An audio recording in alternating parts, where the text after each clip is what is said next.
प्रत्येक आईच्या आयुष्यामध्ये येणारा हाच तो कठीण प्रसंग तो म्हणजे की आपल्या इतक्याशा लहान बाळाला एकाच वेळी एक नाही, दोन नाही तर तीन इंजेक्शन्स भेटणे.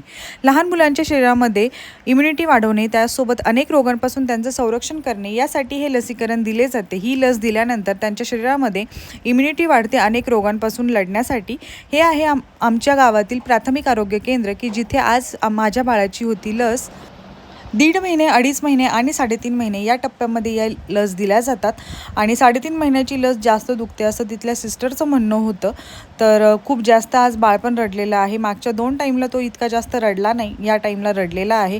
फार वाईट वाटतं, इतकंसं लहान बाळ खूप आकांताने रडत असतं. त्यावेळेला लसीकरण झाल्यानंतर आम्ही गेलेलो आहोत घरी आणि त्याला लस दिल्यानंतर ताप येऊ नये, त्याचा पाय दुखू नये त्याच्यासाठी हे औषध दिलेलं होतं आणि त्यासोबत ही क्रीम दिलेली आहे जी की इंजेक्शनच्या साईडने लावायची आहे. भेटूया आपण नेक्स्ट व्लॉगमध्ये. बाय.